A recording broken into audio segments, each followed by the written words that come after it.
Hello everyone, welcome to our YouTube channel Uttam Kaksha. तो आज हम लोग जो है क्वाड्रेटिक इक्वेशन का एक एक कॉन्सेप्ट को अच्छे ढंग से पढ़ेंगे और आप सीधे का प्रीवियस ईयर का क्वेश्चन रखे रहिएगा, सब बन जाएगा। 3 से 4 5 क्वेश्चन जो भी आपके पास 10 होगा, 20 होगा, 50 होगा, सब बनेगा।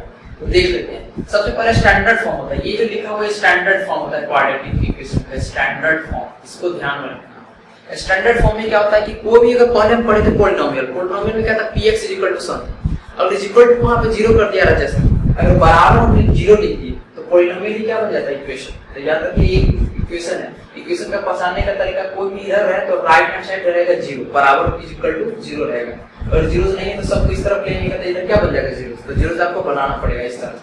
तो ये स्टैंडर्ड फॉर्म हो गया ax² + bx + c, तो जिसमें कि a 0 नहीं होना चाहिए। ठीक है, यहां तक तो समझ में आ गया। और मैक्सिमम डिग्री कितना होता है ये भी सब जानता है, डिग्री मैक्सिमम कितना होता है 2, ये भी कंफर्म है। और एबीसी क्या होना चाहिए, रियल नंबर, जो कोएफिशिएंट है वो रियल नंबर होना चाहिए।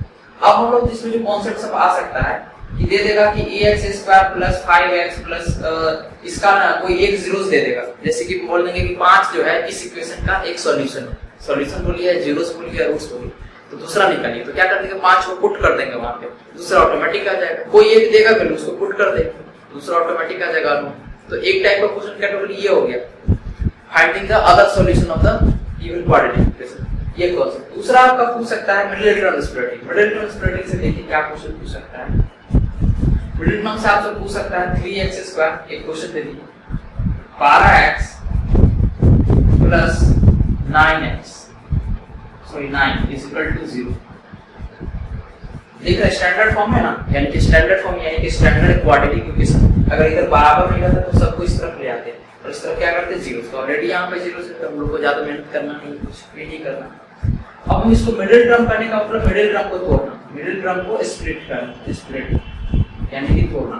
तो सबसे पहला स्टेप इसमें क्या होता है कि इसको हम लोग क्या करते हैं, गुना। तो गुना करेंगे तो क्या आ जाएगा, 9 + 3x² है फर्स्ट टर्म इधर, और इधर लास्ट वाला * 9। इसको गुना करेंगे 9 × 27 27x²। तो ये दोनों को गुना करने पे कितना आ गया, 27x²। अब भैया मिडिल टर्म ऐसे टूटेगा कि उसको दो कंडीशन सेटिस्फाई करना पड़ेगा। पहला, इसको हम तोड़ेंगे तो जोड़ने और घटाने पे यही आना चाहिए 12x, और इस चीज को गुना करेंगे तो इसके बराबर आना चाहिए। तो देखिए हम कैसे तोड़ते हैं। तो देखिए हम तोड़ सकते हैं मिडिल टर्म को 9x + 3x, जोड़ने और घटाने पे क्या आ गया 12x, या तो जोड़ने पे आया या तो घटाने पे, कोई एक कंडीशन हमको लेना है, हमको जोड़ने वाला कंडीशन ले 12x, और दोनों को गुना करेंगे 9x × 3x तो क्या आएगा 27x²। ये मिडिल टर्म पे ये भैया को यहाँ पे पुट करेंगे। ठीक है, तो पुट कर दे रहे हैं। तो 3x² + 9x + 3x + 9 = 0। आप यहाँ से सब बना लेगा। यहाँ से क्या कर सकते हैं, आप कॉमन ले सकते हैं। तो यहाँ से 3x कॉमन ले लीजिएगा तो x + 3, और यहाँ से +1 कॉमन लीजिएगा तो +1 कॉमन लिए तो क्या करेगा, +1 क्या 3 कॉमन आ रहा है, 3 कॉमन ले लिए तो x + 3 आ गया = 0। अब यहाँ से आ गया आपका 3x + 3 = 0, एक आ जाएगा x + 3 = 0। यहाँ से 3x का वैल्यू यहाँ से आ जाएगा -3, x का वैल्यू -3/3 जो कि आएगा -1, और एक आ जाएगा x का वैल्यू -3, तो दो वैल्यू आ गया। तो ये एक तरीका हो गया मिडिल टर्म का। अब मिडिल टर्म का तरीका हो गया, लेकिन मिडिल टर्म सब जगह तो नहीं लगेगा भैया। अब अगला क्वेश्चन घुमा के भी दे सकता है, कहीं पे आपको इस तरीके से रूट्स भी नहीं आएगा, उस समय भी थोड़ा दिक्कत हो जाएगा। अगला हम लोग चलते हैं, ये तो जरूरी का चीज है, ये तो जरूरी का चीज है। अगला कॉन्सेप्ट जो हम लोग का है बहुत ही इंपॉर्टेंट कॉन्सेप्ट है। अगला कॉन्सेप्ट क्या करता है कि ये आ गया, ये इक्वेशन, इस इक्वेशन का रियल रूट्स होगा कि नहीं, या नहीं होगा रियल रूट्स, या दोनों इक्वल रूट्स होगा, या दोनों अलग-अलग रूट्स होगा। तो इस टाइप का क्वेश्चन भी फ्रेम किया जा सकता है। तो हम लोग टाइप 2 वाले कॉन्सेप्ट में देखते हैं, टाइप 3 का कॉन्सेप्ट इसको मान के चलते हैं। यानी पहला वाला वो ये पहचानना, दूसरा ये पढ़ाएंगे जस्ट स्प्लिटिंग मिडिल टर्म, तीसरा आपका ये पूछ सकता है। तो नेचर ऑफ रूट्स कोई भी क्वाड्रेटिक इक्वेशन का नेचर, ये नेचर कैसे, जैसे लड़का लोग का नेचर कोई उसका दोस्त वगैरह बता देता है, उसी प्रकार या मम्मी पापा बता देता है, उसी प्रकार से इस इक्वेशन का नेचर जो है बताएगा। नेचर कौन बताएगा, nature of roots. Nature of roots कौन बताता है, नेचर ऑफ रूट्स बताता है डिस्क्रिमिनांट। डिस्क्रिमिनांट बताता है नेचर ऑफ रूट्स। तो डिस्क्रिमिनांट का फार्मूला आपको थोड़ा ध्यान में रखना पड़ेगा, b² - 4ac, b² - 4ac होता है डिस्क्रिमिनांट का फार्मूला। तो डिस्क्रिमिनांट का फार्मूला, और इसको डिनोट करते हैं कैपिटल D = b² - 4ac। अब इसका वैल्यू हम लोग दिया रहेगा, कोई क्वाड्रेटिक इक्वेशन दिया रहेगा और उसका डी का वैल्यू निकालेंगे। यही सब पुट करेंगे। डी होता है कोएफिशिएंट ऑफ x और a होता है coefficient of x square, c होता है कांस्टेंट, वहां से वैल्यू पुट कर देंगे और डी का वैल्यू निकालेंगे। केस 1 में भैया अगर डी का वैल्यू ग्रेटर देन 0 का मतलब पॉजिटिव वैल्यू आ रहा है। इस केस में क्या होगा, इस केस में जो होता है टू रियल, नेचर जो होता है रूट्स का, नेचर ऑफ रूट्स होता है two real and distinct roots. दोनों रियल होगा लेकिन दोनों अलग अलग होगा। Two real and distinct roots. कहने का मतलब कि अल्फा और बीटा दो वैल्यू आएगा तो दोनों अलग अलग होगा। ये नहीं कि दोनों इक्वल आ जाएगा, अल्फा और बीटा दोनों इक्वल नहीं रहेगा, दोनों का वैल्यू अलग आएगा। एक 4 आएगा, एक 6 आएगा, कुछ भी आ सकता है लेकिन दोनों अलग अलग रहेगा।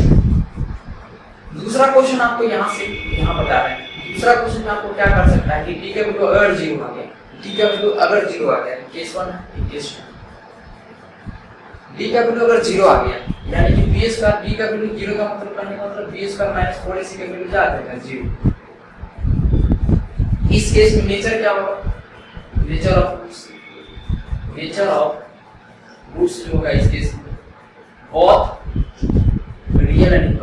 both real and equal roots, दोनों इक्वल होगा। अल्फा और बीटा दोनों बराबर होगा, अल्फा बराबर बीटा, यानी कि ये अल्फा 4 तो बीटा 4, अल्फा है -4 तो बीटा है -4, दोनों जुड़वा का जुड़वा तो दोनों इक्वल होगा। तो ये दूसरा कंडीशन हो गया। तो ये सब तरीका हो गया और एक तरीका हम लास्ट में चलेंगे, थोड़ा अच्छे ढंग से बताएंगे, वहां पे टाइम लेंगे। अगर तीसरा केस केस 3 में डी का वैल्यू लेस देन 0 करने का मतलब डी का वैल्यू क्या आ जाएगा निगेटिव करने का मतलब बी स्क्वायर माइनस 4ac के वैल्यू क्या आ जाएगा लेस देन 0। ये चीज एक ही चीज है। अगर निगेटिव आ गया डी का वैल्यू तो इस केस में नेचर ऑफ रूट्स क्या होगा, नेचर ऑफ रूट्स ये होगा कि कोई भी रियल रूट्स नहीं होगा, नो रियल रूट्स। बस इतना ध्यान रखना है। अभी हम कुछ एडवांस बात नहीं कर रहे, आगे चल के ये इसका रूट्स आता है वो रियल नहीं होता है लेकिन वो होता है इमेजिनरी रूट्स जो एवोटा का फॉर्म होता है। लेकिन 10th के अकॉर्डिंग हम लोग को अभी जानना है कि डी का वैल्यू लेस देन 0 है तो कोई रियल रूट्स नहीं होता है। ठीक है, ये 3 कांसेप्ट क्लियर हो गया। अब अगर आपका डी का वैल्यू निकालना है, डी का वैल्यू आपको पता ही चल जाता है, यही तो बता देते हैं, ज्यादा टाइम नहीं है।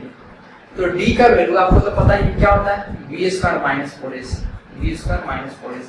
सबसे पहला स्टेप आपको डी निकालना है। अब इस केस से इसको बोलते हैं श्रीधर-चाड़िया फार्मूला भी बोलते हैं। तो अगर आप इस केस से हमको अल्फा का वैल्यू निकालना है तो कुछ नहीं करना है, जैसे कि यहाँ ले लेंगे कोएफिशिएंट डी का, x कोएफिशिएंट क्या है डी होता है फार्मूला में -b, यानी कि कोएफिशिएंट ऑफ x का फार्मूला में माइनस लगता है तो माइनस लगा दो प्लस अंडर रूट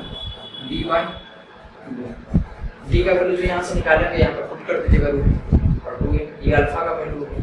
बीटा में भी कुछ नहीं करना है, बस ये प्लस के जगह पे माइनस आ जाएगा, बीटा माइनस बी का सेम रहेगा, यहाँ प्लस के जगह पे आ गया -√d/2। तो अल्फा और बीटा निकालने का दो जीरोस जो होता है वो इक्वेशन का उसका जो है वैल्यू को निकाल सकते हैं। Alpha equal to -b plus √d/2 है और beta equal to -b minus √d/2 है। तो ये हो गया। तो ये सब क्वेश्चन जो है आपको आप जो लगाना स्टार्ट कर दीजिए, इसी से वैरायटी से अलग अलग क्वेश्चन सॉल्व कर बैठे हैं। और इसमें वर्ड प्रॉब्लम भी डिफरेंट टाइप्स का आता है, इक्वेशन बन जाता है फिर वहां से सॉल्व करके वर्ड प्रॉब्लम निकाल सकते हैं। पापा के जितना है तो उसका बेटा का ये जो है हाफ हो गया, तो इस टाइप का भी क्वेश्चन इसी पे करके बहुत बन सकता है। तो यहाँ पर क्वाड्रेटिक इक्वेशन का कॉन्सेप्ट खत्म हो गया। अब नेक्स्ट हम लोग ईपी का देखेंगे।